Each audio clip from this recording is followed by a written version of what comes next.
So thank you very much, and particularly, Dr. Gaur, who has very kindly considered me to be part of this entire exercise. I went through the schedule. Also, I find all the renowned scholars that he could manage to gather them and invite them.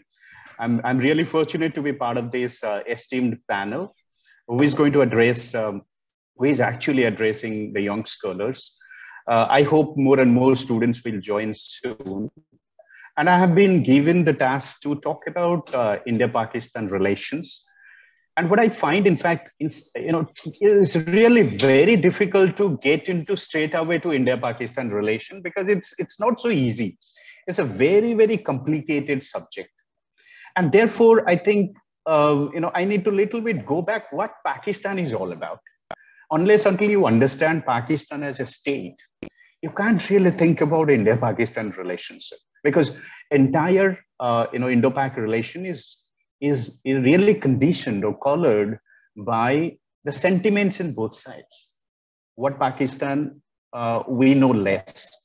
In fact, this is a true. I'm sure all of you, those who are participant here, they would not have met any point of time in their life a Pakistani scholar or a Pakistani person. So we actually know very less about Pakistan, Pakistani people, what is their life, how they think. Though we are Indians, yes, we know ourselves what India is, we know ourselves very clear, but we are really not clear about Pakistan, what it is. Yes, we study a lot of literature. I'm not doubting your knowledge about Pakistan. Yes, we study a lot more literature, maybe American origin, maybe Indian origin literature, some produced somewhere else. We know Pakistan from very secondary sources. And therefore, you tend to really be biased to know about Pakistan. What you have been taught, what you have been told, you know that.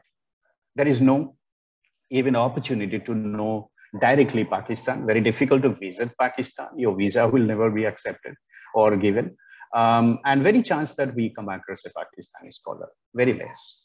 So, and even we don't read Pakistani produced literature as well. So our knowledge is definitely handicapped. What we know from the TV shows or experts or anybody, that is what our knowledge about Pakistan confined to. So here what I'm trying to do is to delve into the idea of Pakistan itself, what it is, how Pakistan idea has evolved. And later on, I will dwell upon how it has conditioned India-Pakistan relationship. So I'm taking a very unconventional route instead of going chronologically, what happened when and who did what treaties we have signed. I'm going to little bit go a bit research-oriented talk. So you feel free to raise questions at the end.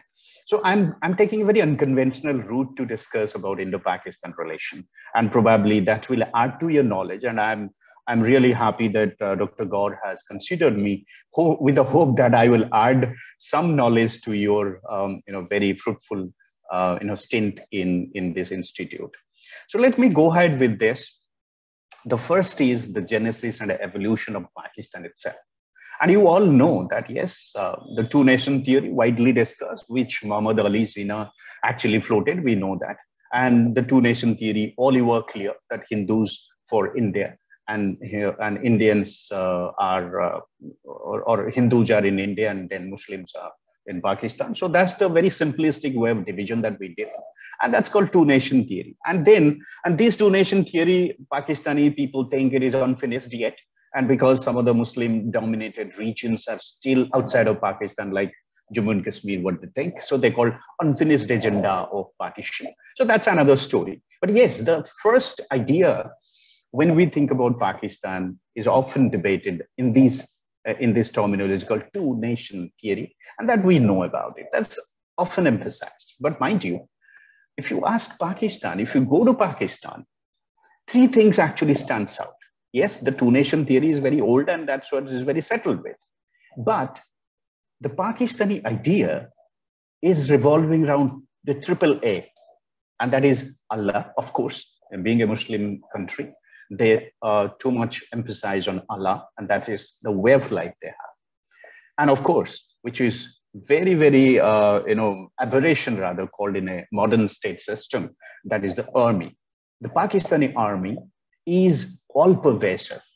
And a lot of things are happening right now in Pakistan. You know how Imran Khan is struggling and what is the role of army in that. We will discuss towards the end that aspect as well. So Allah, army, and third one is America, is another stable entity within Pakistani domestic politics.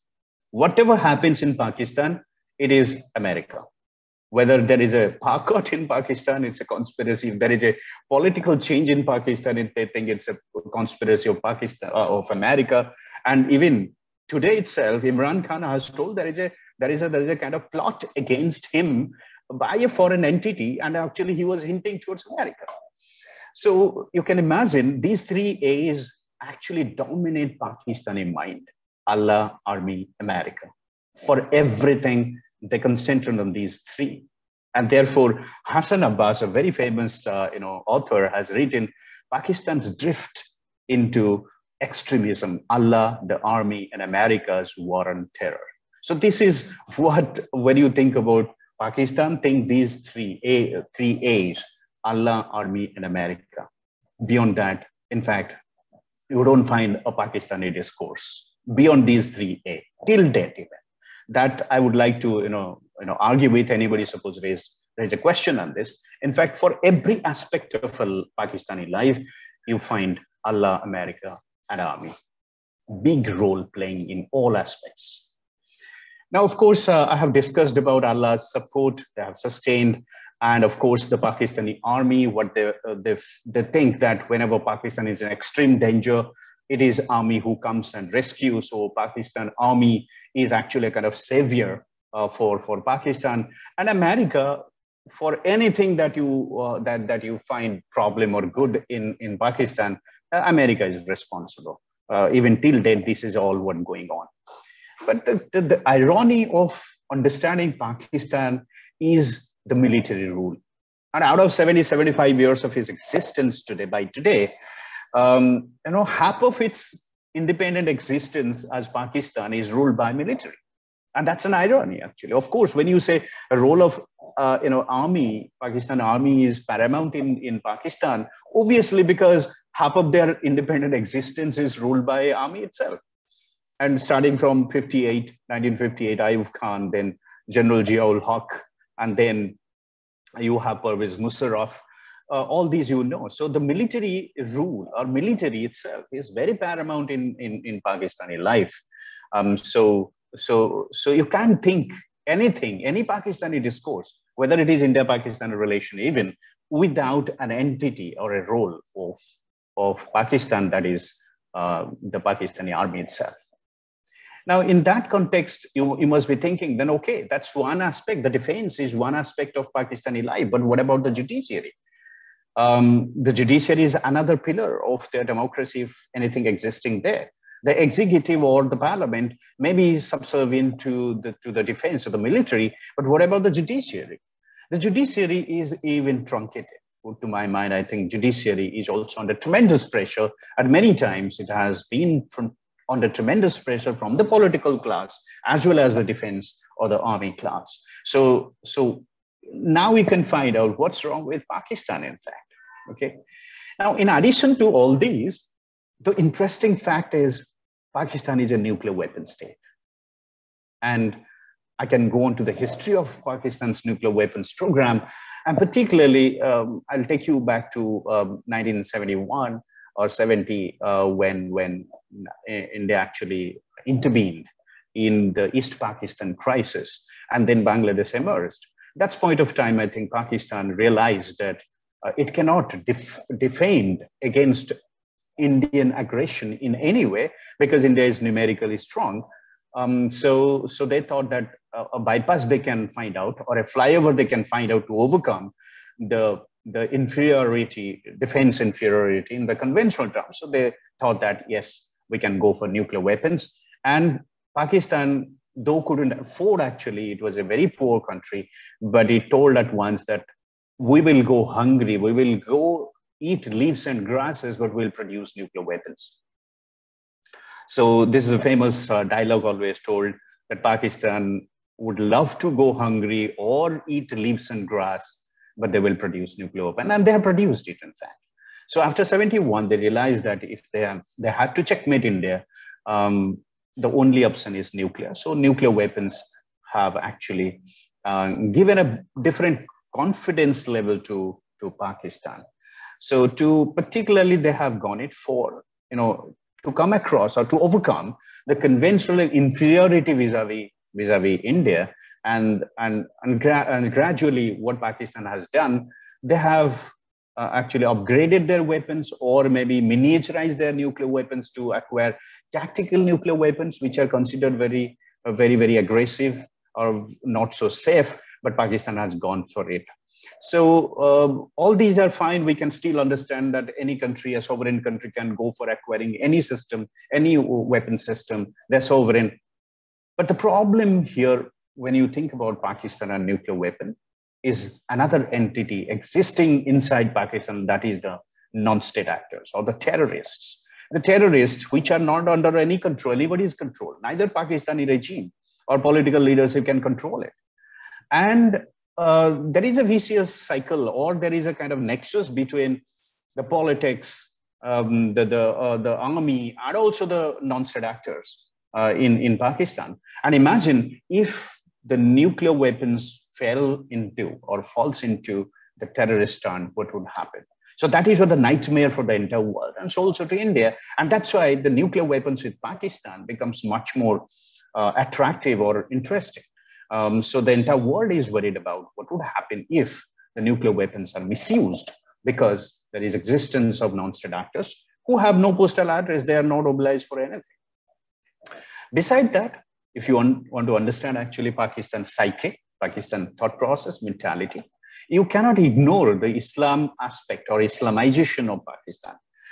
Yes, there is a controversy whether Muhammad Ali Jinnah, who started the kind of process of Pakistan, how secular he was, whether what he wanted. In fact, there are a lot more controversy over it. We will not get into it. But definitely at certain point, Pakistan became much more radicalized. And particularly this is during Zia-ul-Haq, who radicalized Pakistani society and also the defense forces.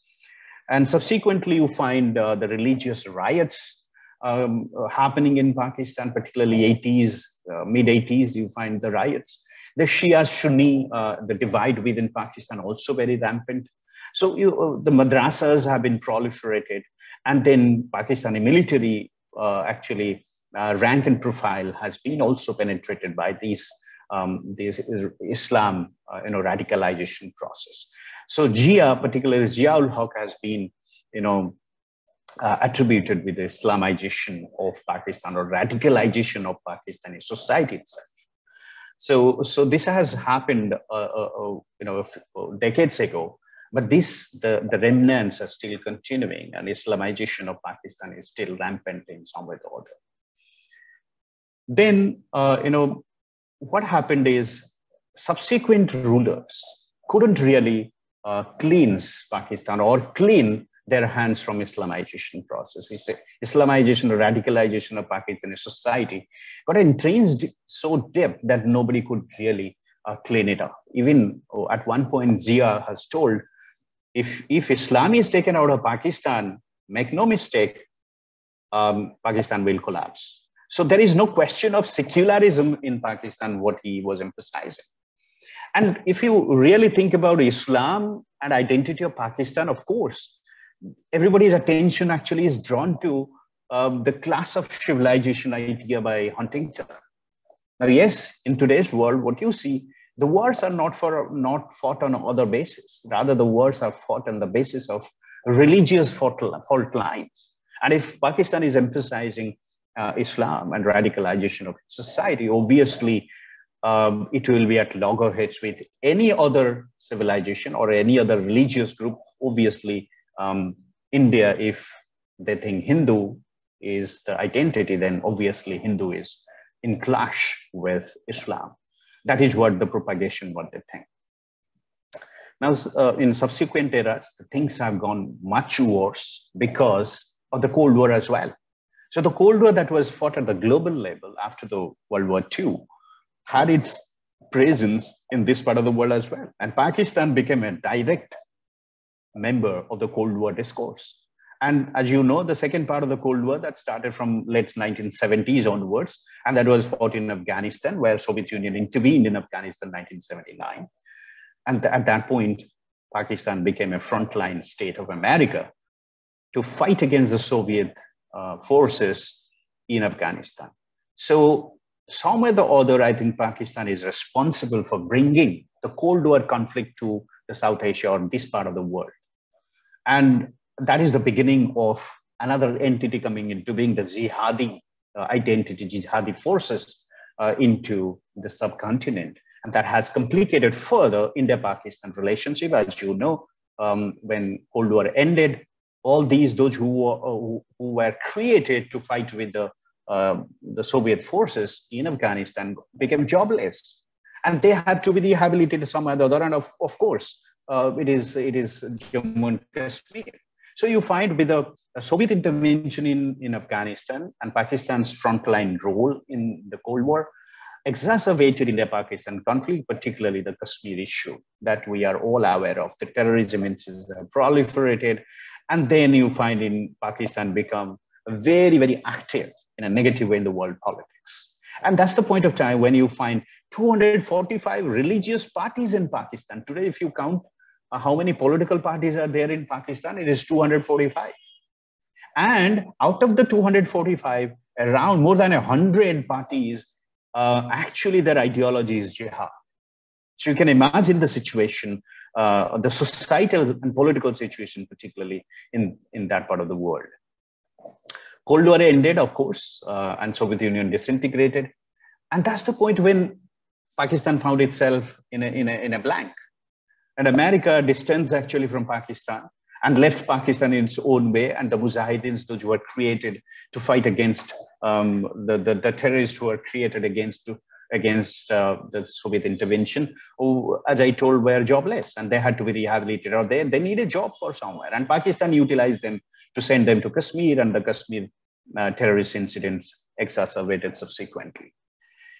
Now, all these years or decades, what do you find Pakistan has gained a bit of confidence for itself, for the fact that it thought it is in the prominent place of the world politics. So part of the Cold War, America, the superpower of that time, quoted Pakistan. Then Pakistan got all arms and ammunition. Some money were transferred to Pakistan. So Pakistan thought, I think, the helm of affairs, the world politics, a bit of confidence is gained in terms of, I would rather call overconfidence or misconception it developed, that it is much more superior vis-a-vis India, and it can now checkmate India with all the advanced weapon systems that were transferred by America. So somewhere or other, Pakistan started its misadventure. It thought that, yes, it can forcefully now take over Jammu and Kashmir. And therefore, you find in 1999, the Kargil War. So the Kargil War actually, or the Kargil is actually a misadventure by Pakistan with a false idea that it can take over militarily Jammu and Kashmir. And subsequently, you find, again, that reflected in Pakistani domestic politics as well, and India's very, very strong retaliation. You find the domestic politics got disturbed, and then the military coup that happened, Musharraf became the chief executive of Pakistan. Again, another situation arrived. And now, till this time, Pakistan-America relationship was not so good. Pakistan actually felt abandoned after the Cold War. But again, a situation arises in the world, and that is the 9/11 incident. The Twin Towers demolished. And then again, America had to come back to to Afghanistan. At that point of time, to really operate in Afghanistan, Pakistan became the only option for America. And again, that point of time, Musharraf military rule in Pakistan, and America could very conveniently go there and convince Pakistan to cooperate in the global war on terror, what they call it is. And then Pakistan became, again, more important for America in the hunting of Osama bin Laden. But again, it was proved wrong that, in fact, the global war on terror that was started with the idea that to finish terrorism anywhere in the world, became a kind of laughing stock, because the terror sponsor is Pakistan itself, and Pakistan became a part and parcel of the global war on terror. So the promoter of terrorism became the organizer of global war on terror. So that's the kind of laughing stock that we have seen in the recent past. And finally, it was proved that Pakistan was actually having a hand in the Afghanistan affair, and then Osama bin Laden was found in Abbottabad inside Pakistan. So again, America realized that what mistake it did, but Pakistan could not be really sidelined in world politics. Being you are the students of international relations, I assume, you must be wondering why Pakistan is so important in world politics.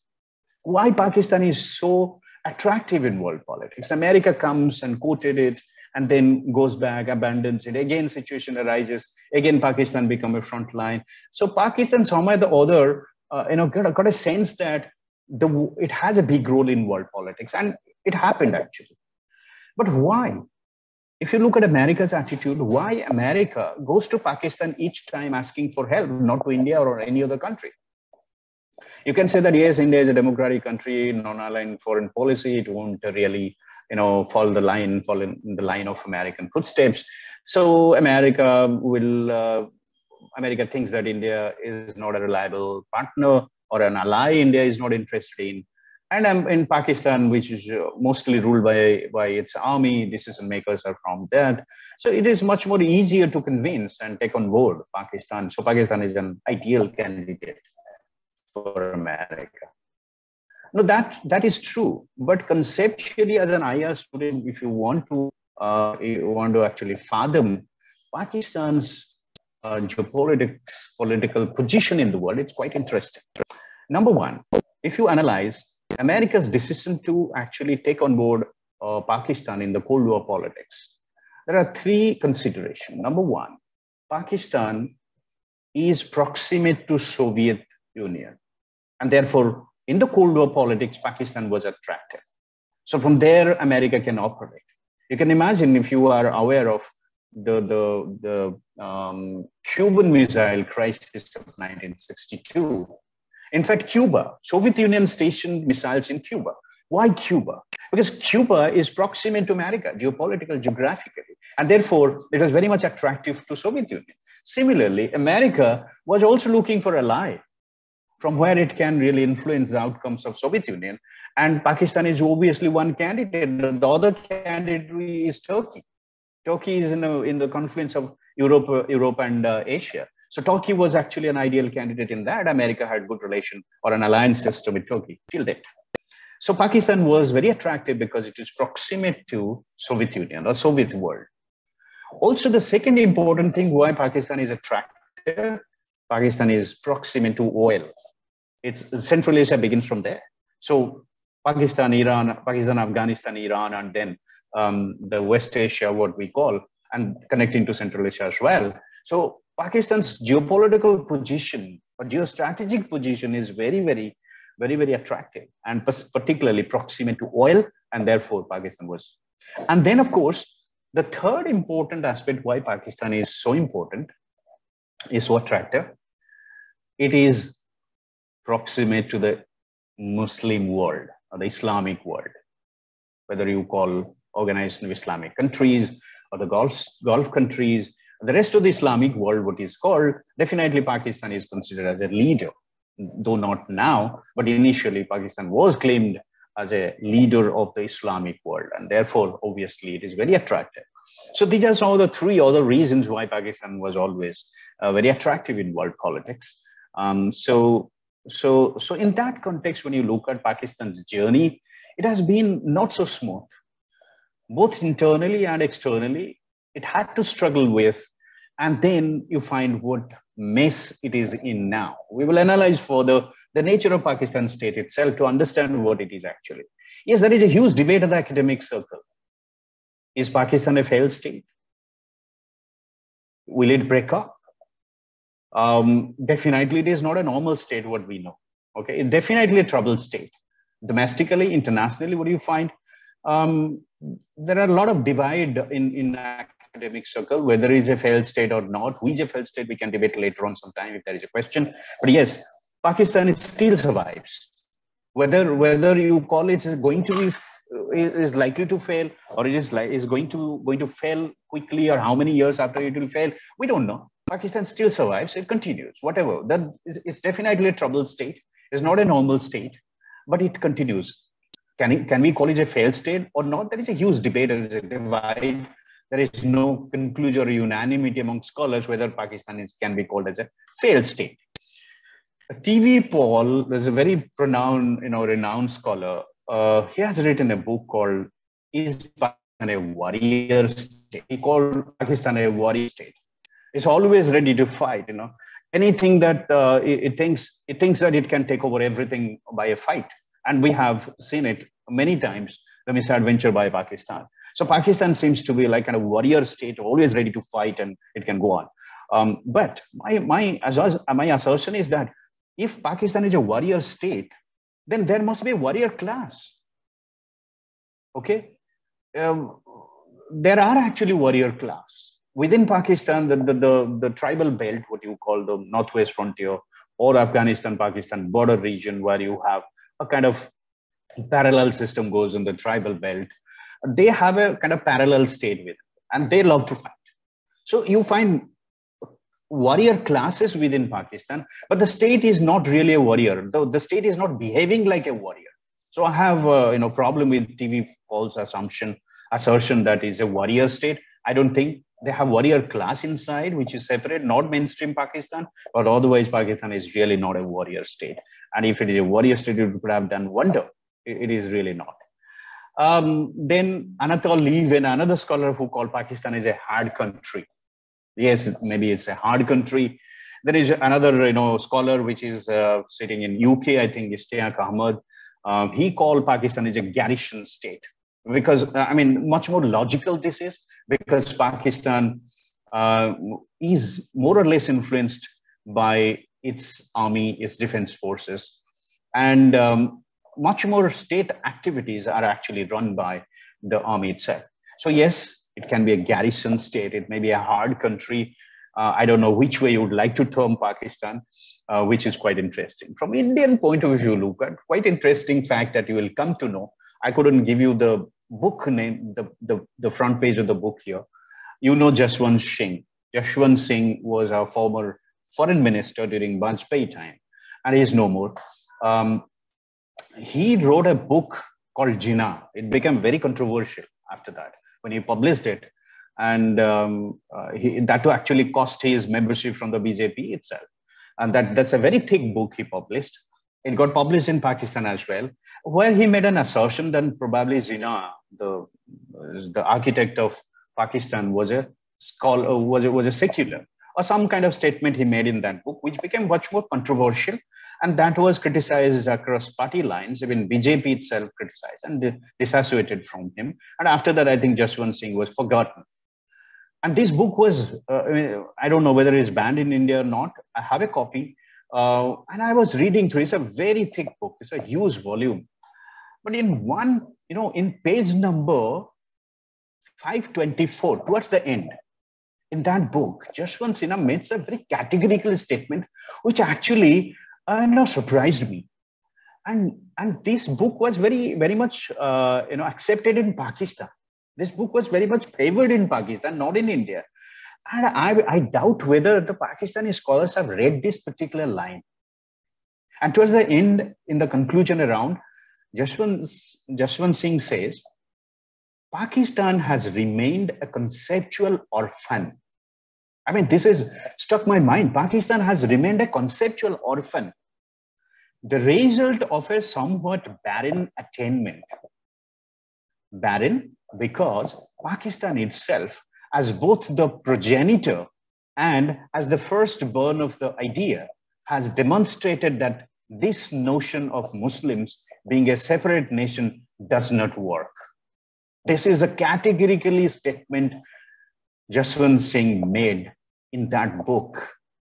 And the particular phrase that struck me is Pakistan has remained a conceptual orphan. if that is I can build up, and if that is I can emphasize or amplify, normally an orphan always try to commit suicide. Orphan has a suicidal tendency, and you perceive Pakistan always. Whenever there is a tension, something, Pakistan will say, I have nuclear bomb, I have nuclear weapon, I can throw. This is a suicidal tendency, absolutely. So this is the book where, from an Indian point of view, India thinks this way, and Pakistan remained as a conceptual orphan. The concept, in the beginning, I started with that the two-nation theory is the concept through which Pakistan started its journey, proved to be a hollow. And then Pakistan got dismembered. Another Muslim or Islam country came up that is called Bangladesh. So no way Islam is the foundation on which Pakistani think they started a journey is consistent. So this is what interesting fact I would recommend. Go to this particular page of the book Jinnah, page number 524, where he is making this categorical statement. Okay, a mid-course correction. Am I audible? Is the things are going well? Are you bored? Yes, sir. You are bored? No? Sir, you're audible. Everything is going well. Okay. So, so that is the point I wanted to tell you, the idea of Pakistan itself, how Pakistan, has been come up to this level, how India think about Pakistan, how the entire world think about Pakistan. And this is, in a nutshell, I could give you in a capsule form, the idea of Pakistan itself. Now, what about how Pakistan think about India? We think Pakistan this way. Now, how the Pakistani think about India? Okay, fortunately, I have come across many Pakistani scholars in different parts of the world. I have discussed with them. I have talked to them many times. We have published jointly as well. So some or the other, I have some contact or some known person in Pakistan. And I try to study actually their mindset, their arguments. And I find that as human beings, they're no different from Indians in their look, in their outlook, in their arguments. The English, the British English that we speak, they also speak. So almost similar, you don't find. But yes, there are some grievances that they have. They will often tell you whenever you come across with them. Pakistan has been actually one perception that they think vis-a-vis India is the security. Pakistan state itself as a whole is insecure vis-a-vis India, because they think that India has still some agenda to really destabilize Pakistan, make it fail and take over. This is what the simple assumption that they have. All the Pakistanis think that India has an agenda, hidden agenda to finish Pakistan. That's what they think. So for them, for Pakistan, India is an existential threat, quote unquote. Take my word seriously. But the Pakistani think that India is an existential threat. That means Pakistan's existence is questioned by India. That's what they feel. So it's a kind of security threat for them, national security threat for them. Not about one or two. As a whole, Pakistan, the idea of Pakistan itself, they think is under attack from India's existence itself. So they feel India is an existential threat for them. Okay. So therefore, when there is a question of existential threat, that Pakistan might be anytime be subjugated, attacked, break, and all this will happen, obviously, who is going to help them? It is the army, the Pakistani Defense Forces. And this idea of existential threat vis-a-vis India is very nicely manipulated, propagated, and continued by the Pakistani defense establishment itself, so that they can have a bigger chunk of their budget, a bigger national role. So their activism will never be questioned, because this existential threat is always perpetual.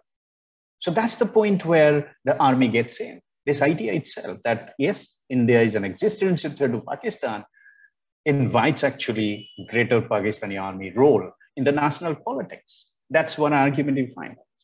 Yes, now let's come to the talk of the day, that is India's Pakistan policy. How we have gone, where we have started, and how far we have gone by now. That's the aspect that I'm going to take. It's for sure, and we know, in the entire world know, that Pakistan is a troubled country. It's not a normal country, that we know, okay? And, what is India's problem dealing with Pakistan? It's not about that, they're doing terrorism and all these are correct. What what are the problems that India is facing in dealing with Pakistan? Obviously, you will say that terrorism. Obviously, you will say that all these, political leaders and all these are going. That's fine. But actually, where India find the problem to deal with Pakistan is the multiple power centers in Pakistan. You think Pakistan is a single country? Yes, it is a single country. But mind you, within Pakistan, the political leaders, one group, who are always in adversarial relations with the army leaders. And you have another entity called, very different entity called ISI, who has a big role. And there are also multiple, warlords or those who are, kind of mujahideen type. They are life-size people. They control huge amount of society in Pakistan. So you have multiple power centers within Pakistan. And all are very influential. All are decision makers. So when India wants to deal with Pakistan, whom should it deal with? Obviously, the Prime Minister or the President of Pakistan. But they have very limited role. There is another person sitting in the barracks who is going to dictate them, do this, do that. So Pakistan Army or the army chief is another power center which India has to deal with.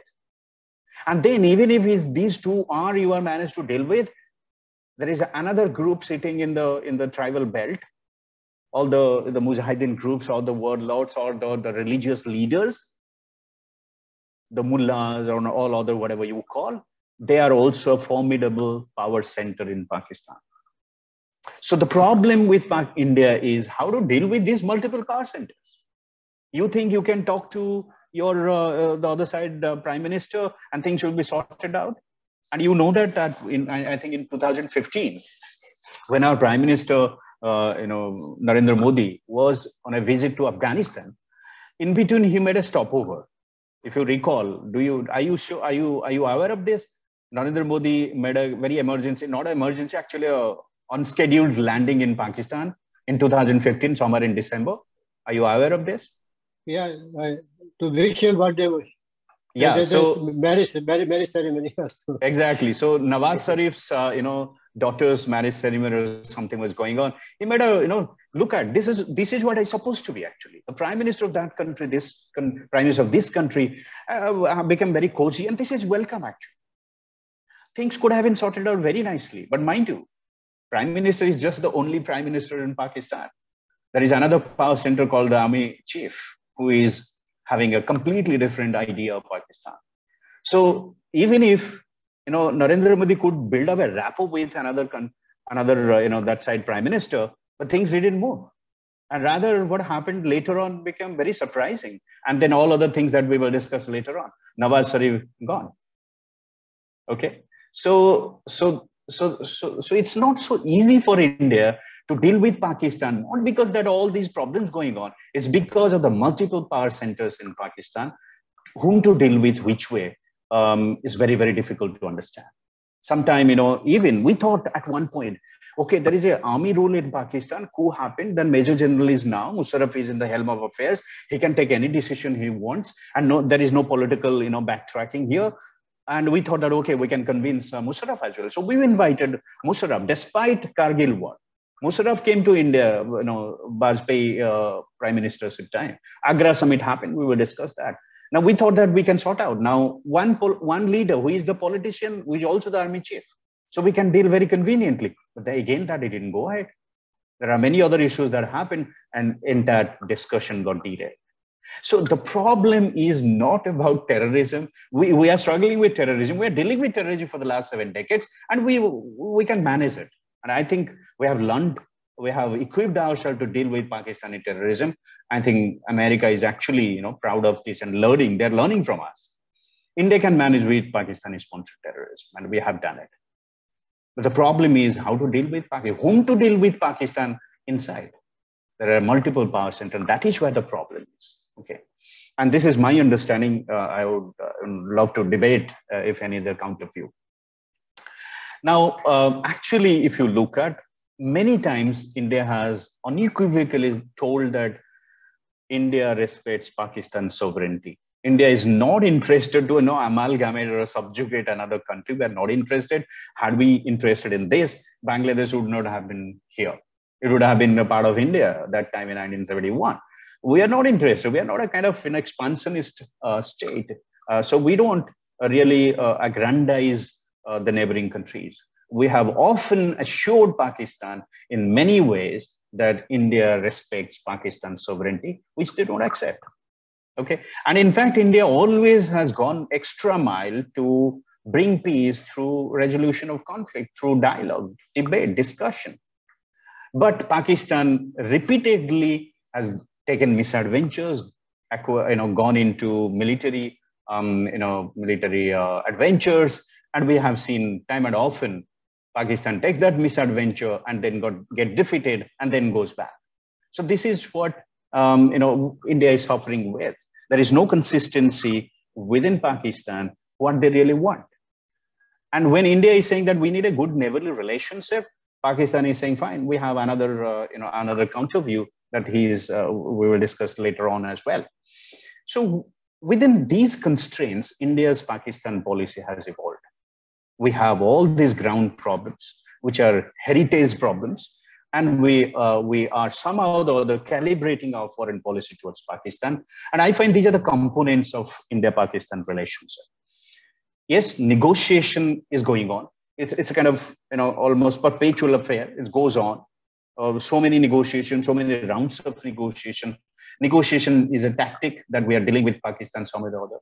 At the same time, I think some way or the other you may not agree with that India is containing Pakistan some way or the other.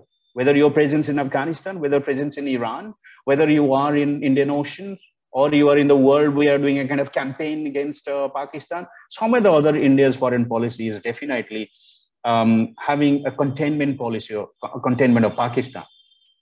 At times, we are also adopted coercion policy, coercing Pakistan to behave. Sometimes when Pakistan does the misadventure, we retaliate with strength, and we have done repeatedly. Also, India does a bit of propaganda. I will not say propaganda, the wrong word. I would rather call it a campaign in the world that this is what reality in Pakistan. And I think Indian foreign policy diplomacy is largely successful in depicting Pakistan's real face in the world. If it's a terrorist sponsoring country, it's a breeding ground of terrorism, its nuclear weapons are in danger. All these talks or debate in the world definitely has been very nicely managed by India. So our diplomacy is largely successful in actually, soft landing Pakistan in world politics. What we have done is, sometimes also we give some carrot to Pakistan, like, look, if you behave this way, I can offer you something or the other. And then at the same time, despite all these problems, wars, leg pullings and everything, we still rely on confidence building measures because there is a lack of trust between these two countries. And some of the, confidence building measures are called CBMs are very efficiently working. One or two are very efficiently working, we will discuss. So largely, if you look at India-Pakistan relation, it's based on these 4, 5, 6, 7 items: negotiation, containment, coercion, retaliation, propaganda or campaign, some offers, and then the CBM, confidence building measures. One by one, if I go, I'll just keep, sir, how much time I have by now?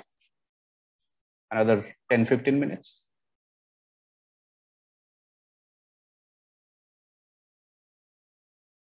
Go on. No issue. No Okay, time problem.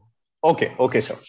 So the first component of India's relation with Pakistan, the way we deal with is negotiation. And it's from the day one, it is happening. The Tashkent Declaration that we know, Tashkent discussion that happened way back in 1966. And then the Shimla Agreement 1972, a lot more, documents have come up, a lot more debates, discussions have happened. Subsequently, Delhi Agreement 1973, the prisoners of war issue was resolved.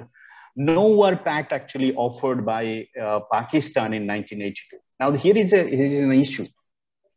Pakistan is always worried about its existence, and there is a threat from India, what it thinks. So Pakistan has offered India a no war pact. So at any circumstances, India cannot attack Pakistan. That's what they want.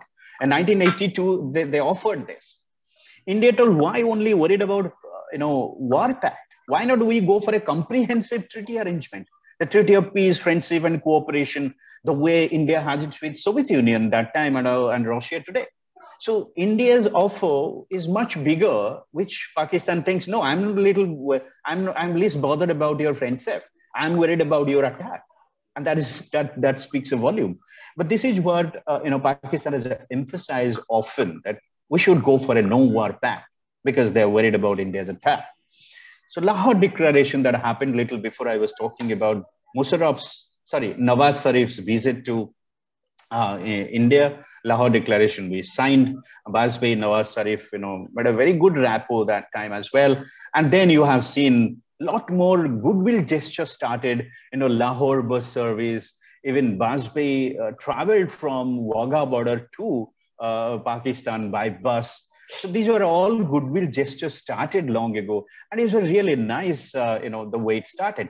But all of a sudden, what happened? This is all happened post 1998 nuclear test.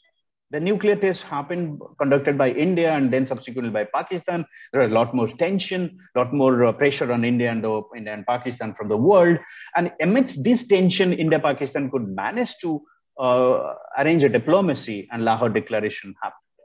So it was a very stage managed, very nicely managed piece of diplomacy that India-Pakistan showcased to the world. But again, that got derailed because of Kargil War. The Kargil War happened, and then the world saw the way it happened. Two newly nuclear emerged countries now at loggerheads on war, and Musharraf was at the helm of affairs, and you saw Musharraf staging a coup in Pakistan and then taking over the administration there. But still, India understand that, okay, fine, it's internal affairs of Pakistan. Why should I be worried about? Whoever there is in power, I should deal with. There was quite hesitation before in the earlier regimes that, the democratic country cannot talk to a military rule country. So many times India avoided dealing with Pakistani military rulers, those when they were in power.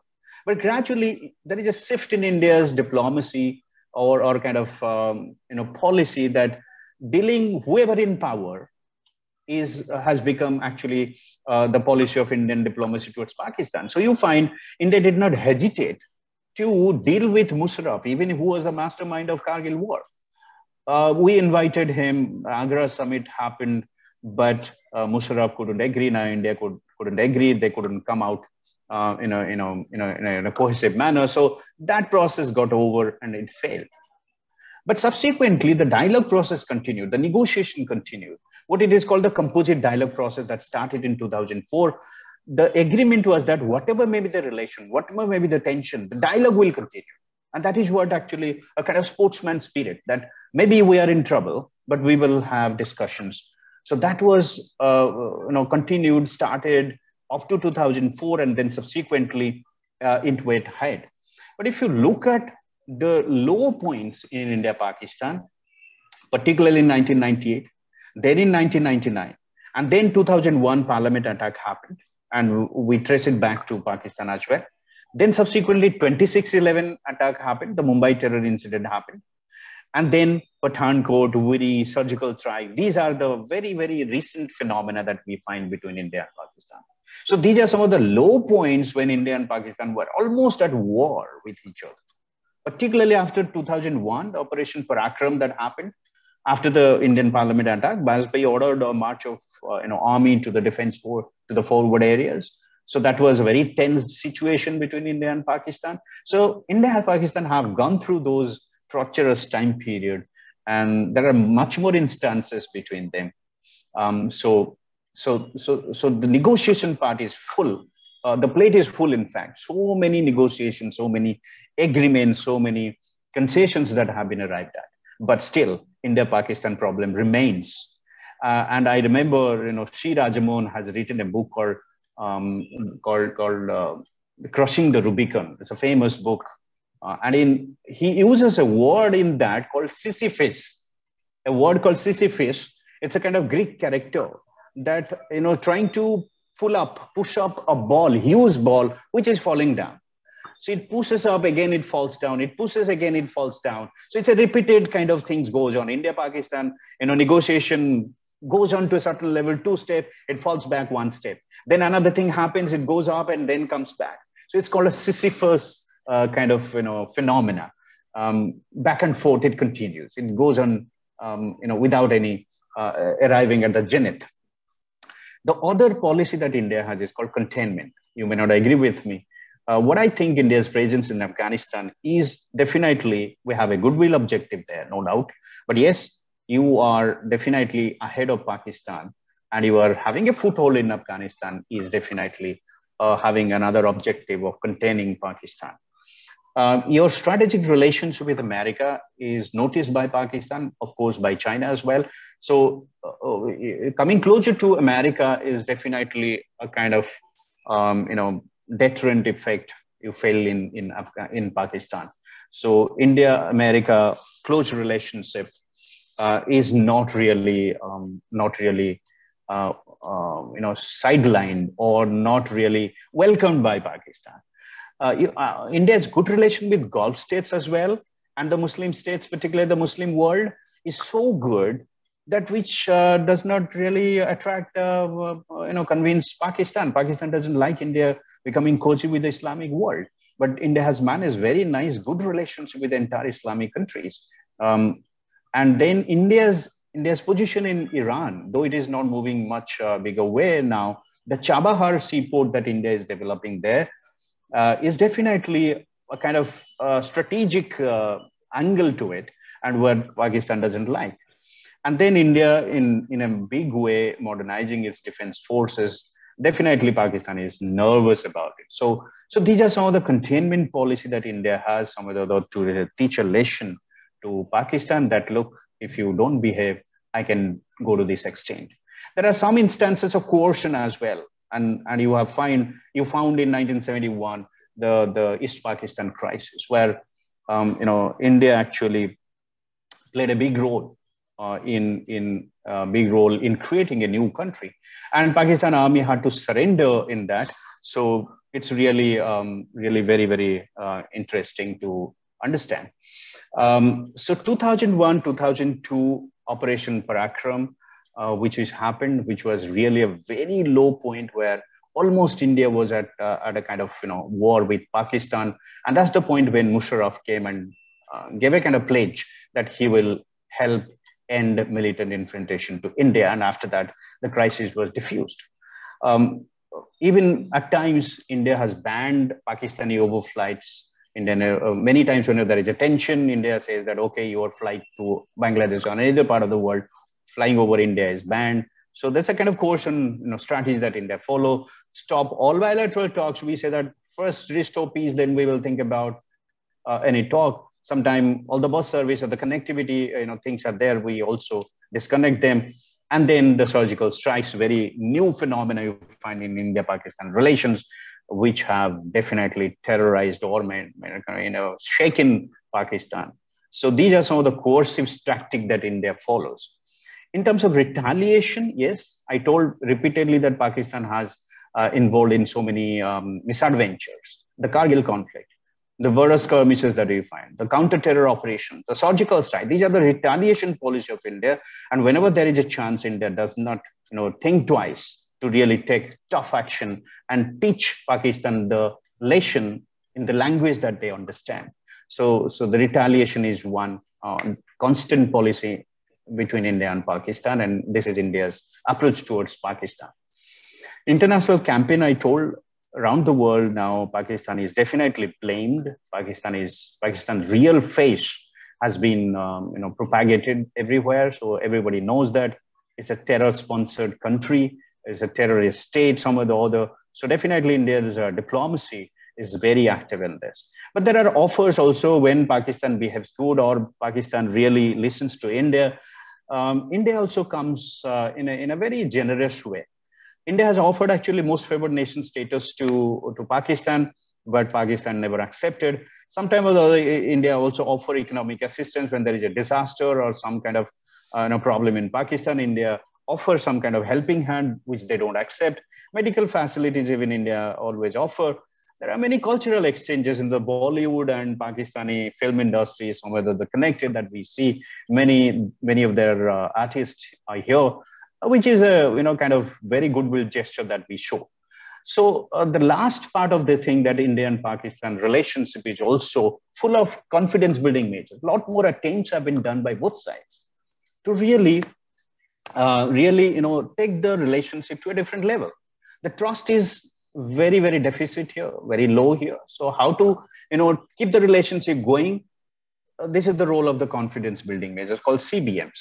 Normally, after 1971, the hotline between the two prime ministers and the Director General of Military Operations, DGMOs, were established. Now, directly your prime minister can call to the other side prime minister, your military operations, military group can call to the other side. So this is a kind of, CBM that is in operation between India and Pakistan, which is working fantastic. And one important agreement that was signed between India and Pakistan is called non-attack of nuclear facilities, which is really wonderfully working till date. Every January 1st, both countries exchange their list of nuclear facilities not to attack. Imagine today what's happening in Ukraine. The Chernobyl and all other, the Zaporizhia nuclear power plant were under attack, and something happened there. Imagine long ago, India, Pakistan thought about this, and in wartime or in peacetime, no country will attack the nuclear facilities. And we have signed a treaty with them, which is wonderfully working till date. Another, CBM that is also working is called prior notification of military exercises. Because whenever we conduct military exercises in the forward areas, other side may misinterpret it. So for that, it has to be informed to the other side that, yes, military exercise we are conducting, you don't need to worry about. Even prevention of violation of airspace was signed in 1991. There are a prohibition of chemical weapons. Both countries have agreed to protect diplomatic personnel. Another treaty between the two countries, reducing the risk of nuclear weapons related accident, which was signed in 2007, that if there is an accident happen on the other side, yes, India and other side will inform to, so that maybe a joint response can be undertaken. So these are some of the military related CBMs which are in operation between India and Pakistan. And there are many non-military CBMs as well, like transport links, people-to-people contact, track to diplomacy, and India-Pakistan, most favored nation offered by India. All these are some of the non-military CBMs are in operation, and therefore at least some channel is on, even if there is tension or some bad thing happen, but India-Pakistan still negotiate in some way or other. So lastly, I think I have to tell one aspect, that India-Pakistan situation or the relation is so complicated that it is not just a kind of antagonistic relation between the two. It has some layers. The first layer is the nuclear level, which is called the strategic level. Maybe India and Pakistan are parity. They're together. They have nuclear. India has nuclear. Nuclear is not a number game. So how many they have, how many we have, it doesn't matter. Both are nuclear weapon state. Second is the conventional level. The conventional force posture, India is having an upper hand. So Pakistan is always worried about. So you find a disparity or a kind of non-parity at the conventional level. There is a third level, which is sub-conventional level, where Pakistan has an upper hand because Pakistan is a sponsor of terrorism. So you have three levels. One is the terror sub-conventional level at the low. There is a conventional war that can happen, and then it may lead to the third level called the strategic level. So there are three layers or levels of analysis in India-Pakistan relationship. So most of the Western scholars fear that a terrorist incident at the sub-conventional level will lead to a conventional war, and a conventional war may lead to a nuclear war. It's called nuclear escalation ladder. So even if at the nuclear level, there is a kind of parity, a kind of stability, it makes unstable the lower level, the conventional level and the sub-conventional level. So that's called stability instability paradox, is a kind of approach that is applied to India-Pakistan. And most important thing is Pakistan's nuclear weapon status, which it claims that it has acquired tactical nuclear weapons, which are the miniaturized nuclear weapons and much more threatening there. They might escape to the wrong hands, they may be misused. And then what India is really worried about, the Sino-Pakistan nexus. In China, Pakistan are very cozy and definitely against India. So that's what the overall picture. The last slide, in fact, is the current government's foreign policy toward Pakistan. I mean, I overshot, actually. I have another program at 8, the TV program, but anyway, I'll just wind it up here. if you look at Modi's approach towards Pakistan, and we have touched upon at one point as well, when Modi started his journey as the prime minister, particularly in 2014, during his swearing-in ceremony, he invited all the South Asian countries, including Pakistani prime minister, and he came also. The Pakistani prime minister was invited. So it seems that Narendra Modi government started to build relation with Pakistan with a good faith. And he thought that, of course, every prime minister, whenever comes to India, every new prime minister think that he can solve the Pakistan problem. But actually then they realized how complicated it is. So Modi started with that idea that, yes, he can think Pakistan-India relationship phrase. And he invited all the South Asian prime minister and everybody came. And then you find all the problems cropping up. The terrorism incident, the Pathankot attack, Uri attack, and all these terrorism incidents led to a kind of somber anguishness in Indian side that we stop all the secretary level talks. I think Modi was very much, annoyed with the behavior of Pakistan. When India has gone one step ahead, an extending friendship hand, Pakistan seems to have betrayed, and therefore, I think Modi government gave a, kind of cancellation of the secretary level talk, and then all these went on. But Modi still tried his best, going into Pakistan for a stopover and talking to Nawaz Sharif, and all these were good gestures. But subsequently, the Pathankot, Uri attack, and everything happened. And then we landed in the surgical strike, which is a new policy that you find in this government. And India is not worried about what the response Pakistan will have. So the surgical strike has actually now determined in a big way in the Pakistan relations. So the equation is very clear. And I will stop here. I've taken a lot more time. So a lot more things can be done, but I try to kind of give you a postmortem of India-Pakistan relation, the nitty-gritties of it. Thank you very much, sir. Over to you. Thank you very much, Dr. Mishra. You have very comprehensively, very exhaustively, very authentically explained everything about India's relations with Pakistan. I have just a small query. Former Foreign Minister of India, Natwar Singh, once said that 70% of India's external affairs ministry time and energy is spent on Pakistan. So we should do something about it. And the basic issue is of distrust. How can we overcome this distrust? Because I know, you also know, that it is a legacy. The distrust was there even before 47. It was between two political parties. And now it has, come down to the two states. And, that thinking, I think, still continues. So how we can overcome this mistrust? This is very important, I think. Thank you very much, sir. This is really an interesting question, an important question as well. I'm fortunate to be part of some of the track to diplomacies. In different parts of the world, I come across a lot of Pakistani scholars. We have good networks and we debate on, discuss on a lot of important issues. What I find, normally India-Pakistan relation has confined within the government-to-government level. So often, yes, it involves public sentiment as well. When there is a terrorist incident, government will never go overboard and talk to Pakistani in a good manner. So yes, government level, they have their compulsions. Beyond a point, government will not go ahead. Beyond a point, government will really not be able to convince the domestic public itself. So definitely the trust which is there, the mistrust that is there at the governmental level is genuine. It has to be there. That trust cannot be really, bridged in a simple way. Many times attempts have been made. Many times there are negotiations, talks, attempts have been done. But again, the Sisyphus, that argument I gave you, is that you pull up and then it falls down. Now, the other option, what I think is the track to level, where people-to-people contact will enhance actually in a very small way, gradually, to actually know each other really. What we know Pakistan from the secondary literature. What Pakistani know about India is from secondary literature.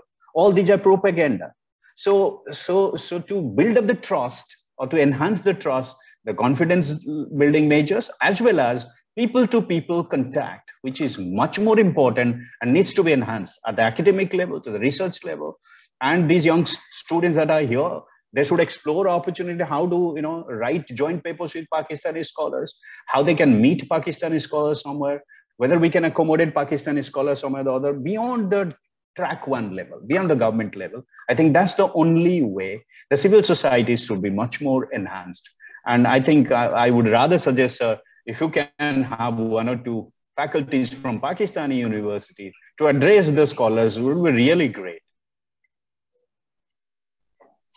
Dr. Mishra, so far as our APRC journal is concerned, I have my best friends in Pakistan.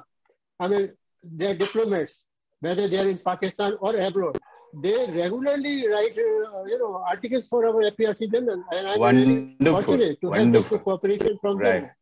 And, Wonderful. I will send you the list of. I will send you the latest issue of our journal, that is on Russia's pivot to China. Sir, if I can request you to just wind up. I have another meeting in a TV. So yeah. Just one question from the students. Just one question. Okay, sir.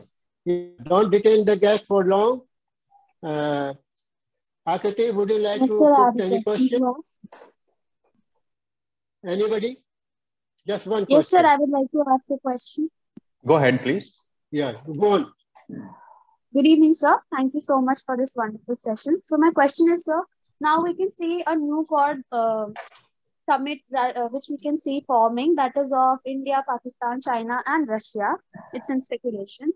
So do you think that this summit in any way would be fruitful for India, considering the past trust issues with the two countries we have, our neighboring countries? I think the world today is having kind of fashion to have a Quad everywhere. You had a Quad in Indo-Pacific, and now this Quad. I think the Quad has become much more overemphasized in every part of the world. And the Quad that you are saying that are going to happen, or the debate discussion, I don't know where it is heading. What are actually the objectives of this? I'm not following that issue even. The Quad that you are talking, Pakistan, Russia, China, and India, that's the Quad you are telling? Yes, sir, you're right. Okay, so look at, it's a fantastic idea to have it. All the Asian countries are together on this part. Imagine all the India, Pakistan, and China and Russia, if together, the world fulcrum will change. But imagine you have Pakistan, which is a troublemaker. You have Russia right now is under pressure in the world. You have China, which is telling around Russia, and India, which is a neutral country. And then America is sitting, now they're observing India's role in this critical time. I really don't see a kind of future of this kind of grouping likely to emerge. The Quad that actually originally happened in Indo-Pacific, that India, Japan, Australia, and America, that Quad is not yet institutionalized. A lot more talk having happened, everything. There is no Quad institution yet. So yes, these are all talks. I think these are all initiatives. I don't see actually a real future of this Quad that you are talking about, because all the countries are in a very asymmetric and different parallel altogether. So thank you, Dr. Mishra. We will not detain you long. I know you are hard pressed for time. And with that, I would like to thank you once again. Actually, we felt like that we should go on listening to you. And we would like to close this session with your permission. And if there are any questions, we will email to you. Thank you, sir. Thank you so much. Thank you so much for giving this opportunity. It's a wonderful exercise. Yeah. Sir, we'll be happy to meet you sometime in Delhi whenever I am coming. Thank you very much. I know you have worked relentlessly in ICWA. I've been in Sapro House Library for last 45 years. Sure. So I enjoyed there. So I know how you have been working there so Definitely. hard and all that. So thank you, sir. So thank you so much, sir. I close the session. Thank you very much. Right.